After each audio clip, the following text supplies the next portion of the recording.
오늘 제가 안내를 좀 드려야겠는데, 선거관리위원회에서 그 6개월 공선법 적용되는 기간이라고 특별히 안내 및 경고를 보내왔습니다. 그래서 집회에서 하는 말들을 모두 채증 영상으로 이렇게 해서 추후에 낱낱이 분석해서, 그래서 이런 말을 했다 저런 말을 했다 조치를 하고 있습니다. 그래서 제가 다른 연사님들도 마찬가지일 텐데, 말을 하다가 왜 속 시원히 더 말을 하지 않나 그런 부분이 있으면 우리가 알아서 이해해야겠죠? 네.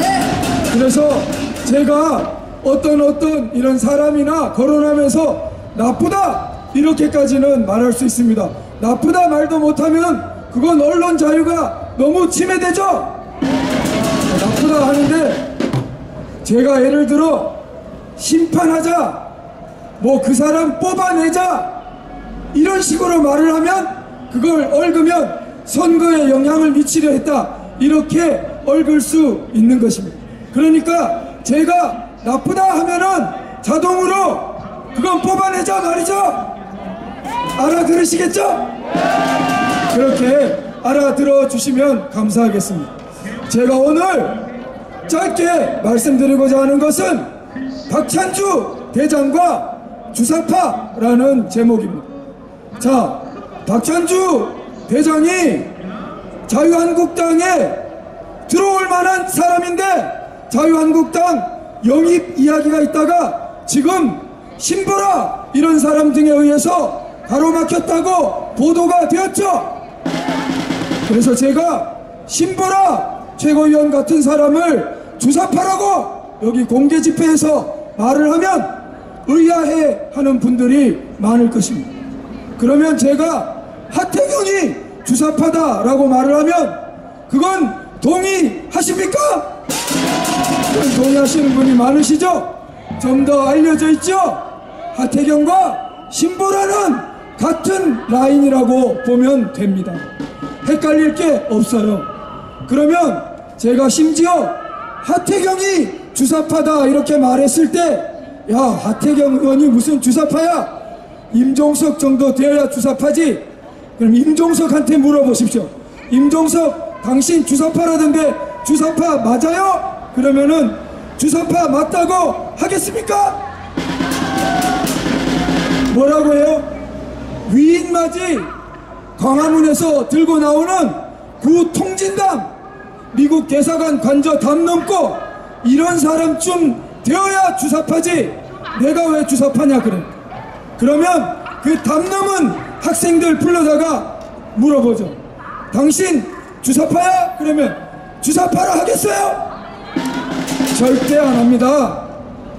그런데 우리가 어떻게 알 수 있습니까? 자, 임종석은 이때까지 해온 정책이나 말이나 행동들을 보면 그게 북에 종북하는 것이지 다른 게 아니죠? 맞습니다.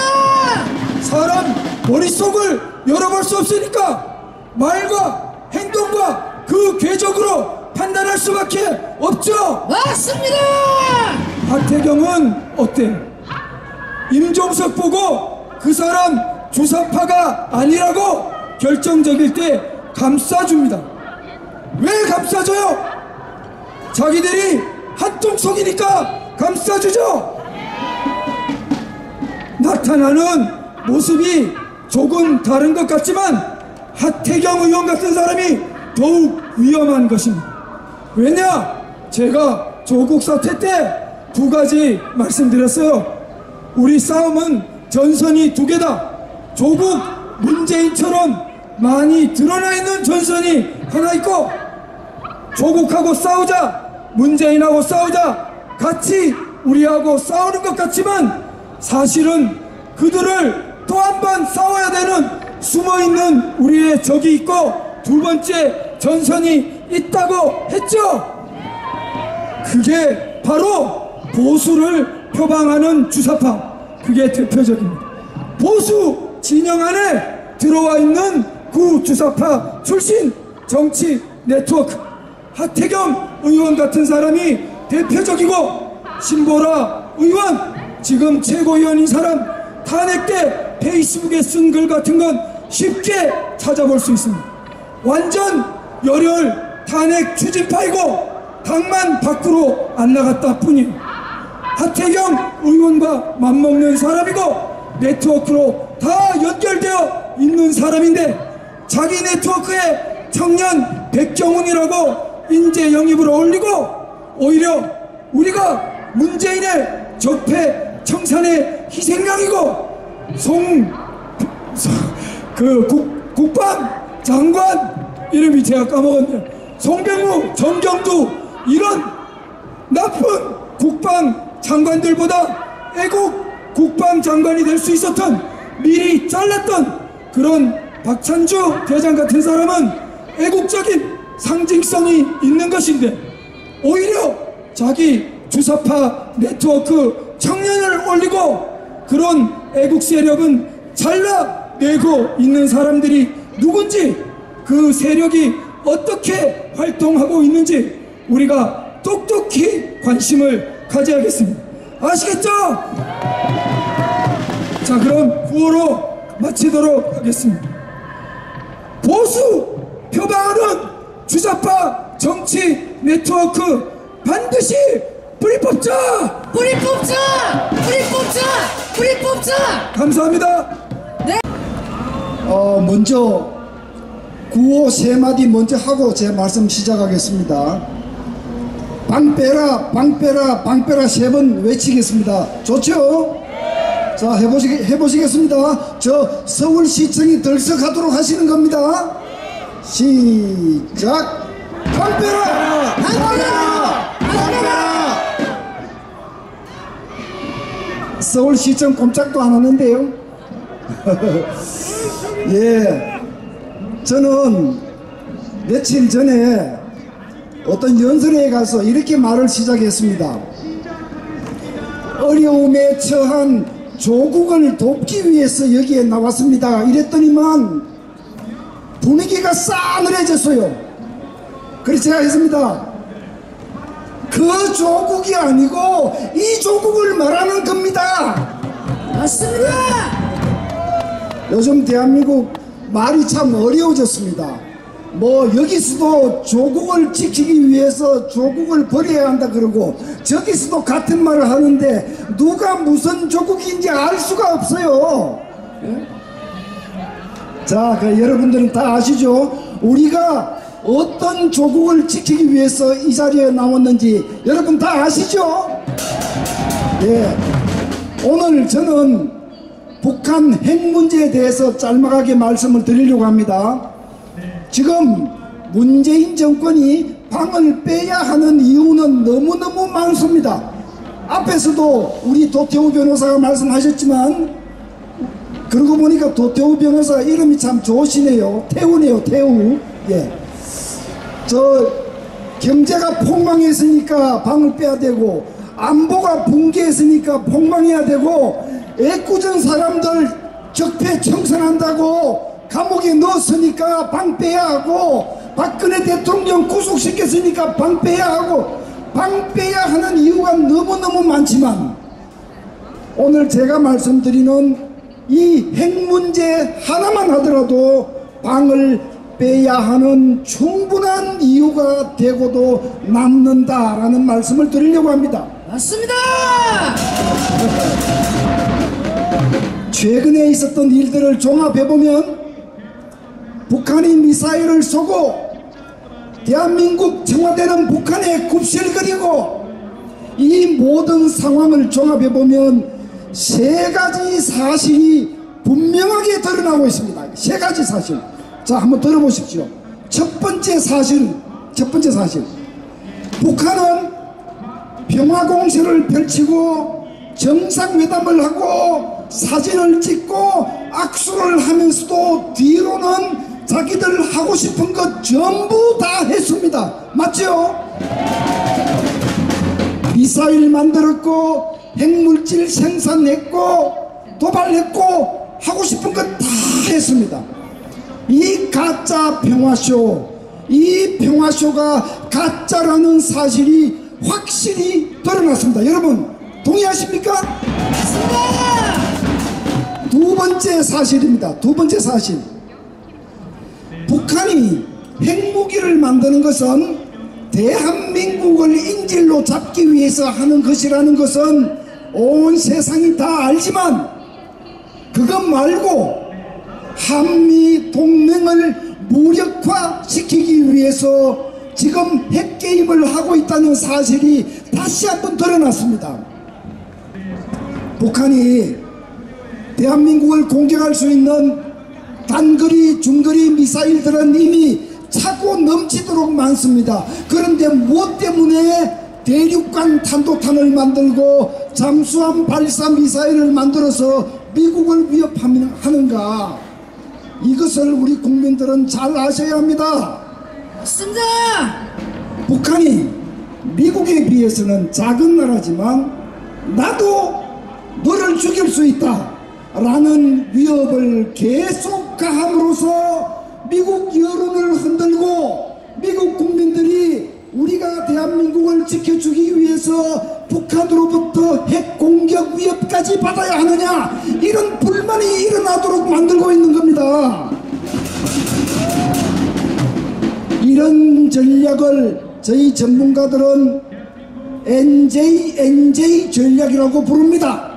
NJ 어려운 용어 아닙니다. 너 죽고 나 죽자, 너 죽고 나 죽자, 내가 원하는 거 안 들어주면 너 죽고 나 죽자. 이게 지금 북한이 동맹을 흔들기 위해서 미국을 향해서 펼치고 있는 핵 전략입니다. 여러분 아시겠습니까? 맞습니다. 우리 김태우 박사 이 어려운 설명을 너무너무 쉽게 잘하지요. 그런 의미에서 우리와 같은 박수를 부탁드립니다. 박수. 자, 이제 마지막 세 번째 확인된 사실이 뭐냐? 문재인 정부를 믿고 있다가는 북한 핵 문제를 절대로 해결할 수 없고 지금까지도 아무것도 안 했고 앞으로도 아무것도 안 할 것이기 때문에 북한 핵 문제 해결하기 위해서는 이제 국민이 일어나야 한다는 사실이 확인된 겁니다. 맞습니다. 이제 북한 핵 문제는 제 같은 전문가들만 하는 게 아닙니다. 여러분들이 같이 이 문제를 심각하게 생각하셔야 됩니다. 이제 여러분이 다 공감하시는 걸로 믿고 제가 마지막 환호를 좀 외쳐보겠습니다. 공감하시면 소리를 질러주십시오. 여러분, 지금 문재인 정부 동안 우리가 올바른 나라 만들어서 쳐 죽여야 할 사람들이 다 드러나지 않았습니까? 이제 올바른 나라 만들어서 이들을 척결합시다. 여러분, 적폐청산의 미명으로 억울하게 옥살이하고 있는 분들 우리 손으로 구출해야 되지 않습니까? 맞습니다. 박근혜 대통령부터 석방시켜야 되지 않습니까? 맞습니다. 여러분, 우리 손으로 구출합시다. 수고하셨습니다. 마지막 세 번째입니다. 성경 말씀에 믿음과 소망과 사랑 중에 그 중에도 어떠면 사랑이라고 했습니다. 우리 경제도 중요하고 복지도 중요하고 안보도 중요하지만 그 중에서도 안보가 무너지면 다 무너지는 겁니다. 맞습니다. 여러분 모두 안보 전문가가 되어주시기를 바라면서 방패라 구호 3번 하시는 걸로 저는 물러가겠습니다. 준비됐습니까? 이번에는 정말로 저 서울시청이 들썩하도록 해주셔야 됩니다. 자, 시작하겠습니다. 시작! 방패라! 방패라! 방패라! 감사합니다. 네, 문재인을 끌어내리기 위해서 오늘도 이렇게 대한문에 여러분들 만나뵙습니다. 안녕하십니까? 지금 우리에게 당면한 가장 큰 이슈가 뭡니까? 문재인이를 연말까지 끌어내리는 겁니다. 그런데 우선 당면한 문제는 공수처법을 저지를 해야 되겠죠. 자, 얼마 전에 지난주죠. 문희상 국회의장이 공수처법 발의를 12월 3일로 한 달 남짓 미루겠다 발표를 했습니다.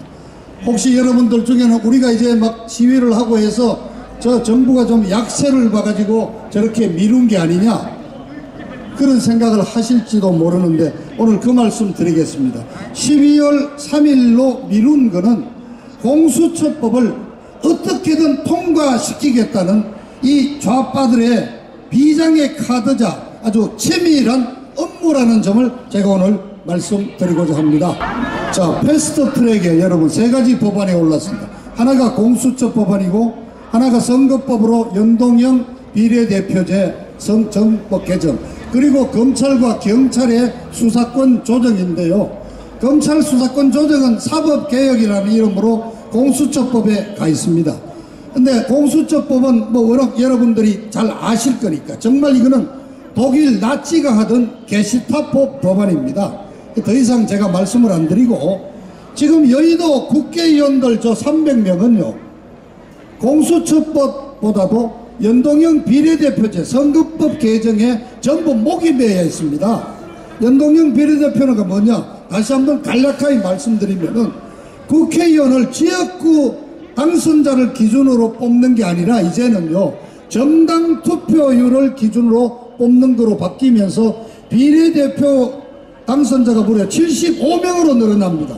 듣도 보도 못한 듣보잡 의원을 명단만 보고 우리가 찍어줘야 됩니다. 그리고 이거는 이제 다당제로 갑니다. 지금은 사실상 양당제로 가는 것인데, 지금은 민주당과 한국당 이런데 다당제로 가게 됩니다. 다당제로 만들겠다는 겁니다. 그래서 제일 혜택을 보는 게 정의당인데, 정당 투표율이 한 30%좀 이렇게 몰아주면은 정의당이 국회의원을 한 35명 정도 얻게 됩니다. 내년에. 그렇게 해서 민주당하고 이렇게 합치고 민평당도 또 한 20석 갖고 이렇게 합치면은 다당제 군소정당을 합쳐서 무조건 과반수는 이 좌빨 정부가 갖고 있겠다는 그 꼼수인 겁니다. 그래서 이해찬이가 50년 정권 유지하겠다는 얘기가 바로 그 비장의 카드가 이 연동형 비례대표제인 것입니다. 현재 자유한국당을 빼놓고는 모든 야당들이, 모든 군소정당이 이거를 찬성합니다. 그래서 지난 본래 29일 날 문희상이가 공수처법을 빨리 하겠다고 올린다고 그러니까 정의당의 심상정이가 발끈했지 않습니까? 선거법은 어떡하냐고. 간단한 얘기입니다. 선거법부터 먼저 해주면은 공수처법 처리해 주겠다는 그런 속셈을 드러낸 겁니다. 그래서 들어줄게, 그 미룬 겁니다. 미루면서 들어줄게 그러니까 지금 심상정이가 드디어 국회의원 30명 더 늘리자 이래 나옵니다. 국회의원 지금 늘리는데 여러분 찬성하십니까? 맞습니다.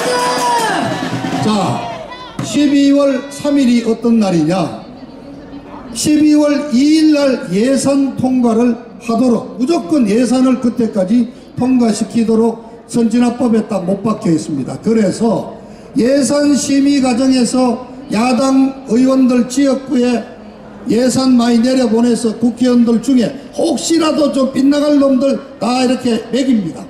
그리고 12월 예산 통과하고 나서 12월 3일 날 선거법 개정안과 공수처법을 같이 처리하겠다는 겁니다. 그래서 연동형 비례대표를 들어주고 정의당 원하는 대로 다 들어주고 지역구 이렇게 게리맨더링하고 필요하면은 의원 정수도 늘어날지 모릅니다. 이렇게 해가지고 다 삶아놓고 공수처법 그냥 통과시키겠다는 겁니다. 자, 지금 자유한국당 나경원 대표가 이걸 저지할 수 있다고 큰소리 치는데 실질적으로 과연 어떻게 저지를 할 수 있을지 저는 걱정입니다.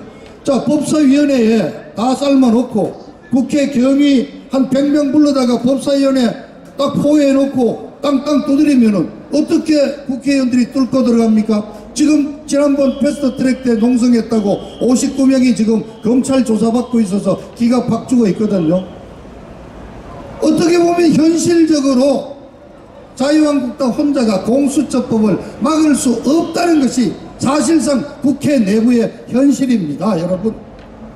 그래서 제가 3주 전에 자유한국당 나원영 대표에게 의원들 110명 의원직 사퇴서를 받아가지고 여차지가 막 국회의장한테 던져라. 그리고 국회 다 나와라. 의원회관 다 비우고 나오고 사무처에다가 전화해서 오늘자로 나는 국회의원 그만두니까 세비 안 받겠다고 통보해라.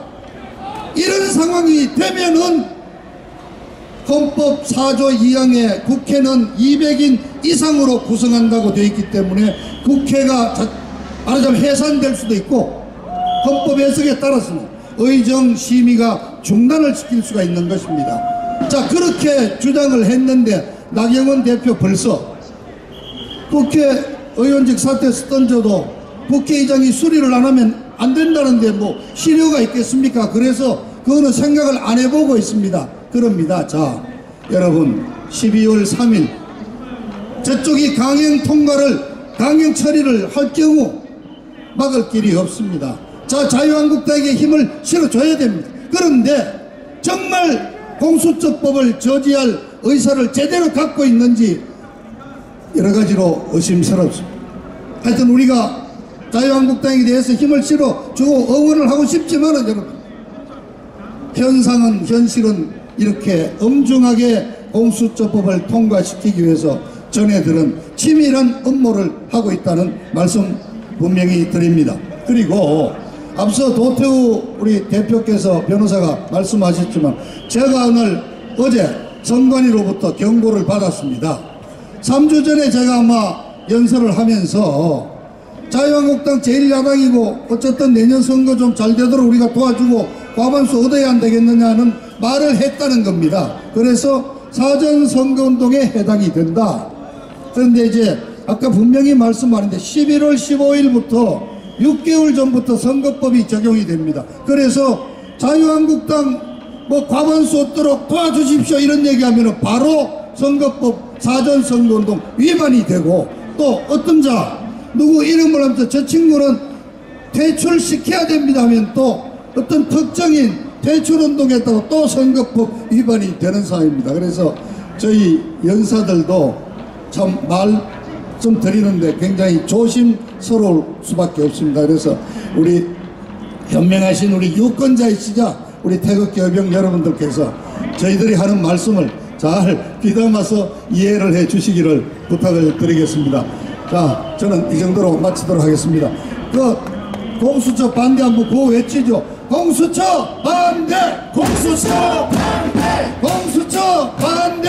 공수처 반대! 문재인 퇴진! 문재인 퇴진! 문재인 퇴진! 문재인 퇴진! 네, 감사합니다. 네, 조금 전에 우리 곽선문 전 의원이 충분히 공수처법에 대해서 말씀을 드렸지만 제가 잠깐 더 첨언을 한다면 근본적으로 위헌입니다. 우선 첫째, 헌법에 뭐라고 되어 있냐? 수사와 기소의 총책임자가 검찰총장으로 되어 있습니다. 공수처는 검찰 밖에 검찰 위에 문재인이가 지 마음대로 다루는 또 하나의 특수 비밀 검찰을 만드는 겁니다. 그래서 직방으로 위헌입니다. 두 번째, 공수처는 검찰총장의 지위를 규정한 헌법을 위반하고 있습니다. 검찰총장은 유일하게 국무위원회에서 의결을 거쳐가지고 그 직위와 권한이 보장되어 있는 준헌법기관입니다. 이거를 위반하고 있습니다. 마지막 세 번째, 헌법은 처와 부와 이런 정부 조직을 만들 때 정부조직법을 통해서 만들기로 되어 있습니다. 정부조직법을 건드리지 않고 공수처법을 꼼수로 옆구리에서 하는 것은 헌법의 상권 분립에 기초한 정부조직 법정주의를 무시하는 겁니다. 문재인은 국가 반역을 하고 있습니다. 문희상은 홍준표 씨의 말에 의하면 자기 아들을 의정부 선거구를 물려줄 목적으로 이 흉악한 나치 음모의 돌격대장을 하고 있는 겁니다. 그래서 같이 외쳐주시죠. 공수처는 게스타포! 너희가 나치냐? 너희가 공산당이냐? 지금 우리는 자유와 존엄을 가진 개인으로서 자유시민으로서 존재할 수 있는가? 아니면 대한민국이 나치 국가로 전락하고 마는가? 그 갈림길에 서 있습니다. 맞습니다. 그래서 이렇게 다들 태극기 들고 발 동동 그리며 나오시는 거 아닙니까? 그러나 여기 한 가지 아쉬운 점이 있습니다. 한 가지 예를 들어 드리겠습니다. 관악구에서 그 어린 인원고등학교 학생들의 전교조에 대해서, 정치교사에 대해서, 좌빨 세뇌에 대해서 넘더리를 내며 울부짖었을 때 묻습니다. 어느 관악구 주민이 조직적으로 나섰습니까? 한 명도 없었어요. 거기 가서 도와준 거는 자유대한호국단 그 오상종 대표랑 거기 뒷배를 봐주고 있는 장영달 변호사밖에 없습니다. 주민은 한 명도 안 보였어요. 관악구의 그 많은 교회, 그 많은 사찰, 그 많은 성당, 그 많은 종교기관, 그 많은 시민단체가 있음에도 불구하고 그 어린 학생들을 위해서 단 한 번의 관악구 시민 조직이 나선 적 없습니다. 맞습니다. 그래서 여러분들께 또한 나 자신에게 모든 사람에게 말씀드립니다. 이 싸움은 지역에서 선거구에서 결판납니다. 그것이 우리가 좋든 싫든 이 싸움은 지역에서 선거구에서 결판납니다. 우리가 지역에서 선거구에서 진실이냐 거짓이냐 그 싸움을 벌일 수 없다면 우리는 계속해서 주말에 태극기 한 번 들고 많은 그러한 사람들을 벗어나지 못합니다. 맞습니다. 우리 지역구에서 선거구에서 지역에서 싸울 수 있습니까? 이 진실과 거짓은 이 싸움은 지독한 싸움입니다. 돌이켜보십시오. 탄핵을 왜 당했습니까? 사드를 배치한 게 누굽니까? 공진당을 해산시킨 게 누굽니까? 개성공단을 철수한 게 누굽니까? 전교조를 법의 노조로 만든 게 누굽니까? 박근혜 대통령 민노총 탈퇴 자유화 실현한 게 누굽니까? 이게 박 대통령의 죄 5가지입니다. 저 그 양반의 통치 스타일 저 싫어하지만 최소한 이걸 죄로 삼아서 연쇄살인범 수준으로 인격살인을 하고 연쇄살인범 수준으로 구금상태에 두는 것은 여기는 자유민주공화국입니까? 아니면 문재인 586이 지배하는 폭도공화국입니까? 사실이 이러함에도 민심이 돌아서자 탄핵을 묻자 진실을 묻자 그리고 무조건 문재인만 끌어내면 된다 이런 개같은 소리를 하는 자들이 디글디글해졌습니다. 맞죠? 이게 왜 개같은 소리냐? 진실을 무시할 때 개인이 성립할 수 있습니까? 진실을 무시할 때 우리 각자의 존엄성이 성립할 수 있습니까? 자, 오늘 바쁜 날입니다. 그래서 마지막 구호 외치고 끝내겠습니다. 제가 살기 탄핵하면 까고 가자. 저기까지 들리게 외쳐주세요. 저기까지 들리게 외쳐주세요. 사기 탄핵 까고 가자. 사기 탄핵 까고 가자. 사기 탄핵 까고 가자. 사기 탄핵 까고 가자. 오직 진실에 의해서만 여러분과 나와 우리 아이들과 우리 사회의 개인의 자유와 존엄성이 설 수 있습니다. 감사합니다.